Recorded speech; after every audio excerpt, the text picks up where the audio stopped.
Good morning po mga kasiloy, magandang araw po. So welcome po sa bago kong channel. So ngayon, yung content natin ngayon ay tungkol sa binili kong Kiki P5 power amplifier po.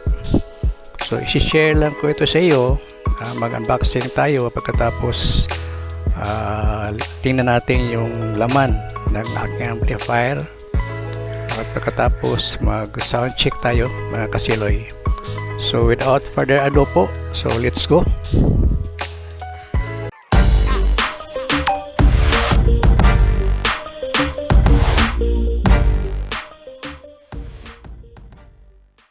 So mag-unboxing na tayo mga kasiloy.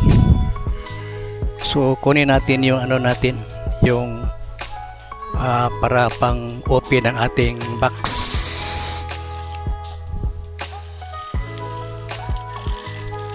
So binili ko ito mga kasiloy, malapit lang sa aming bahay sa Liluan, yung Kevin Electronic Store po. So galing sa aming bahay, yung store malapit lang, mga 15 minutes siguro.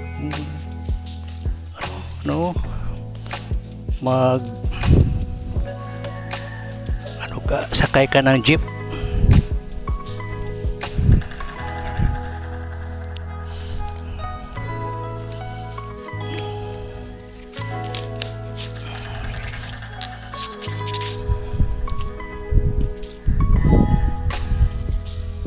So mayroon siyang manual mga kasiloy.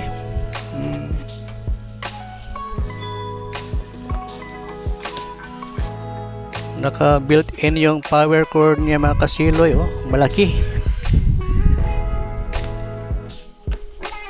So tanggalin natin.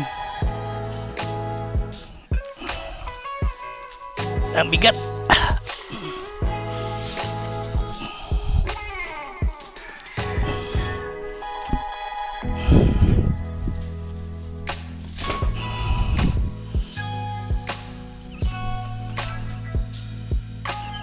Ang bigat mga kasiloy.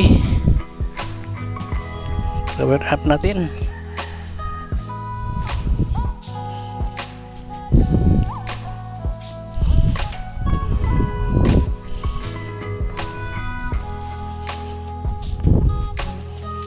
So ito siya mga kasiloy. Puging-pugi. Si Kiki Audio power amplifier po. P5.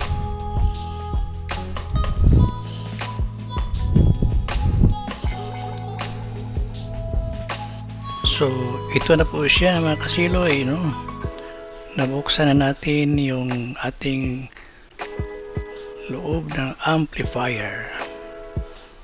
So maraming spare parts sa loob ng ating amplifier mga kasiloy. So meron siyang 1, 2, 3, 4, 5, 6, 7 na mga transistor, power transistor mga kasiloy. Meron siyang 1, 2, 3, 4, 5, 6, 7, 8 na mga kapasitor mga kasiloy. Malaki yung transformer niya. Meron siyang dalawang bridge diodes mga kasiloy. So itong yung power transistor niya ay lang po, 1, 2, 3, 4, 5. Pero actually yung output nitong power transistor mga kasiloy is 4 lamang, katiso ito, walang nakaabang dito. Pwede ito natin lagyan ng isa para magiging 5. So ngayon 1, 2, 3, 4 lang. So 4 dito, sa ilalim naman 4. So meron siyang 4 na pairs.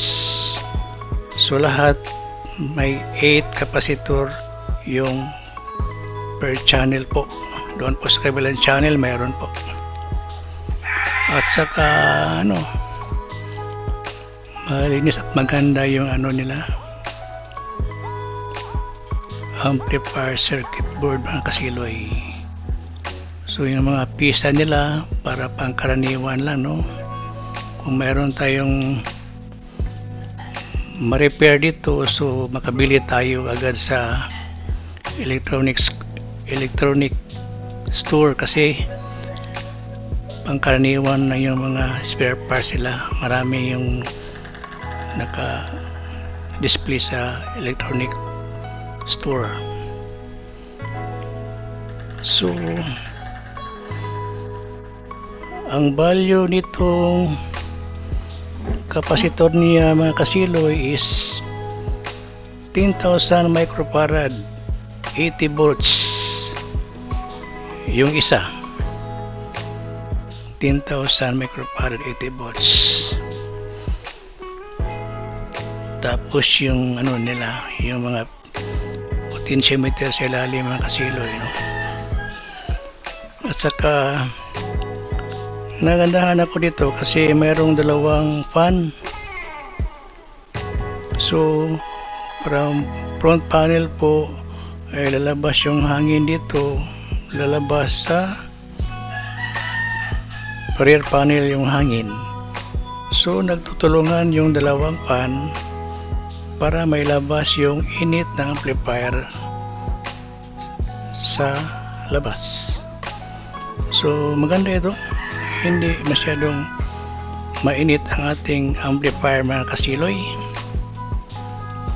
So tingnan natin yung ano nila, yung power transistor po, Toshiba TTC5200 Japan mga kasiloy.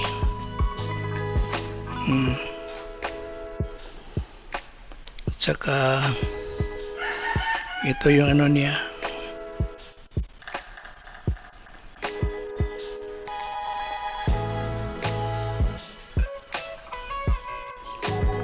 so tingnan natin yung ano niya mga kasiloy, yung transformer, no? Ano ang power output niya mga kasiloy, tingnan natin. Bigat mga kasiloy, bigat. So ito na.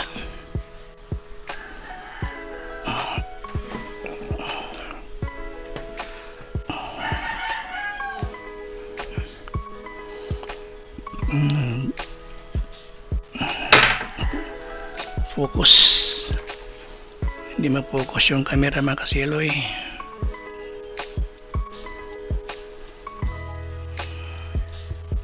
Nandiyan na. So 0 volt, 42 volts, 84. So yung transformer natin mga kasiloy ay may 2 tires. So speak natin ito na ito ay class H mga kasiloy na amplifier. So malakas ito. So yan na lang siguro mga kasiloy para magsimula na tayo sa ating input sa signal amplifier para tayo mag sound check. Okay po. So mga kasiloy, since tapos na tayo sa ating unboxing, pagkatapos tapos na tayo sa front panel, tapos na tayo sa back panel, tapos na tayo sa laman ng ating amplifier. Ngayon malagay tayo ng signal ng ating amplifier para maka sound check na tayo mga kasiloy. So since wala pa akong mga processor mga kasiloy, so ang gagamitin natin sa pag sound check ay ito lang po, yung Bluetooth lang. Wala pa akong mixer, wala pa akong equalizer. So siguro sa next video ko ay ipakita ko nyo pag nakabili na ako ng mixer mga kasiloy. So Bluetooth lang po, from power Bluetooth to stereo 3.5mm jack po, punta dito sa Bluetooth. Pagkatapos yung output niya is left and right po, RCA ito.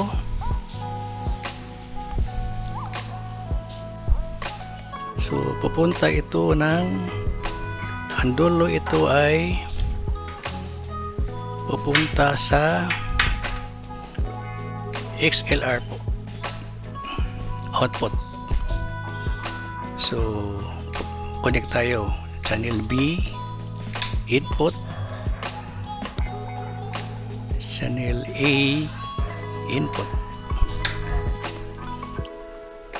Yun mga kasiloy. Tapos maglagay na tayo ng speaker, speak on wire para puntang speaker po.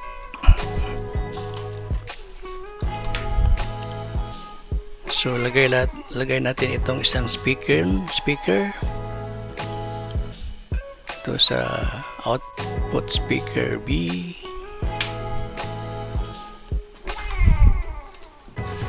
at saka itong output speaker A.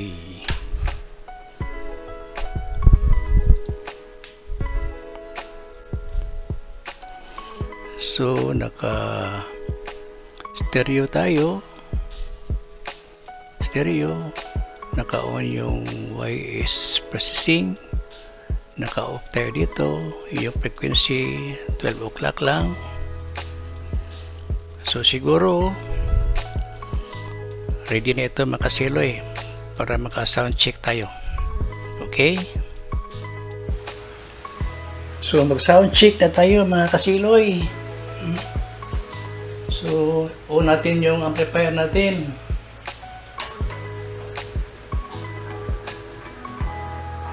Naka-on na po siya.